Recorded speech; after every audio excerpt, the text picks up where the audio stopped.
Speaking on technological progress, we in Bulgaria identified very carefully how to fit and incorporate our potential in research and development, in sciences, into the general European trend.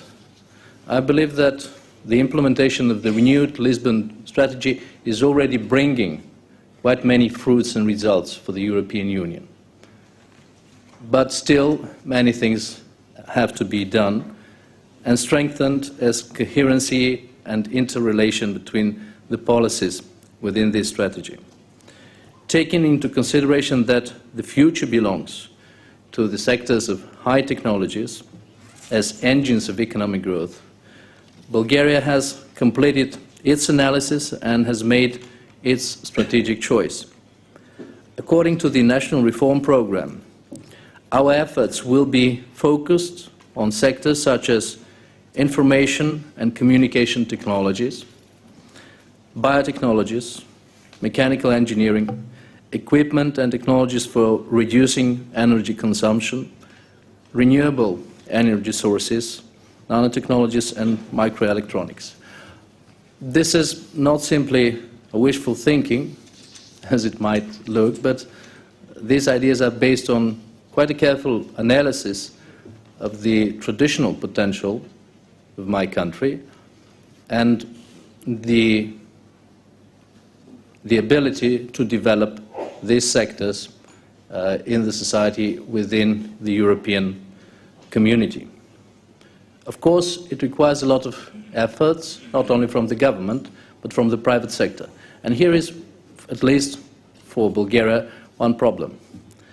The state will follow this policy, supported by European funds, by the way, in coordination with science community of my country, and we shall reach the levels which a European country has to achieve in research and development financing. But there is a problem that still the business community is not so much linked to the technological centers, the universities, and this linkage between fundamental science, between research and innovation is still very weak.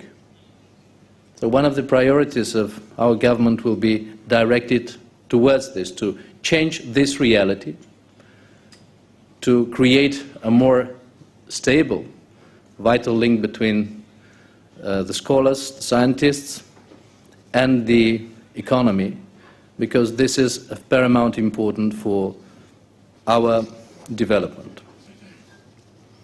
And finally, the issue of climate change and energy dependence.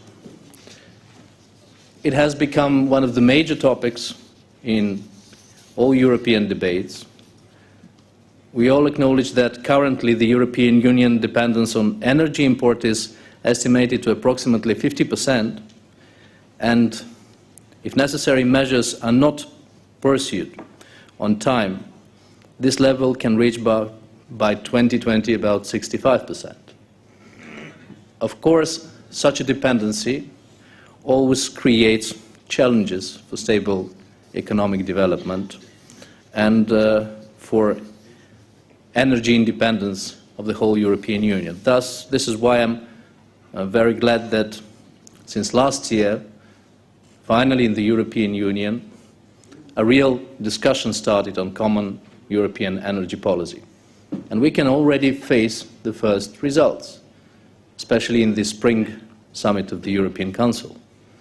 The decision to aim at, by 2020, to aim at 20% of renewable energy sources is something of great importance.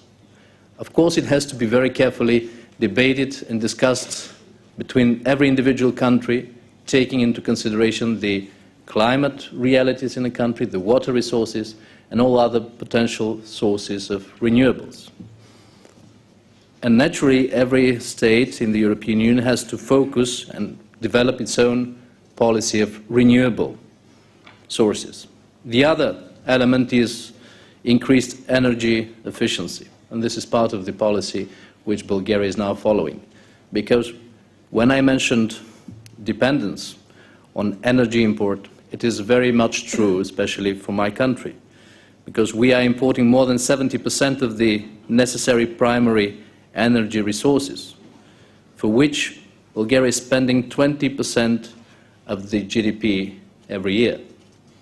And we are facing this reality, that the economy, which was developed before in my country in the 1970s, 1980s, was not caring about energy efficiency at all, which is making us now much less competitive than we could have been. And this is why one of the lines of policies of the government is in this direction. I already mentioned the optimal use of local and renewable energy resources, and Bulgaria will continue the development of this type of energy. But I would also like to stress, in the context of the common European policies, on two other issues. Diversification of energy sources. It is under discussion, and there is common will to really come to it. From this point of view, Bulgaria can play quite an important role, and positive, I must say, role, in the implementation of such projects as the Nabucco gas pipeline. Of course, if there are enough sources of gas to fill the tube. But politically, my country is very supportive, and I'm glad that finally the European Union is having a common coordinator on the implementation of this project, which will demand a lot of political will from the whole of the European Union, substantial financial resources, but which is important for energy diversification of the European Union. And when we are talking about climate changes, there is one other issue which usually most European politicians are very shy to talk about, although it is a reality in many of the European countries. This is the issue of the nuclear energy. I know there is a very strong opposition towards this type of energy in many of the countries of the European Union. I even saw some of the present persons smiling when they heard about nuclear energy. But this is a reality. They are developing with new technologies. Safety issue, security issues are of paramount importance. And I can tell you that my country suffered a lot from the fact that for many years, and still, there are no common European standards on security of nuclear power plants. And we had to close already four nuclear power plant installations, blocks of our nuclear power plant, which, according to the international standards of International Agency for Atomic Energy, were completely safe. But some of the countries in the European Union said, well, it is not enough from our point of view as Europeans. And I believe we really need to have a debate on this type of energy, of course combined with the issue of their safety, their security, because this is also part of global issues of climate change. And even if Europe for itself reaches our 20% renewables, but no one else around the world, the United States, China, or India, or many other growing producers, won't do it, we are still in the same situation of global warming, of climate change, which will affect us anyway. Of course, I wouldn't dare to say that these remarks which I shared with you are the major, all the answers to the challenges which we are facing. But basically, I would like simply to stress in the end, and of course wait for the comments and questions from the members of this forum, that until now, the cohesion policy has proved to be an effective instrument. It still is a very important instrument for cohesion in the European Union, especially in the enlarged European Union. Because cohesion and solidarity are in the very core of the European idea, of the European mentality, and way of acting. It has to be preserved as an attitude and major purpose of the cohesion policy. And at the same time, of course, our traditional cohesion policies have to adjust and adapt to the new challenges and realities. So it's a very delicate balance and combination of instruments.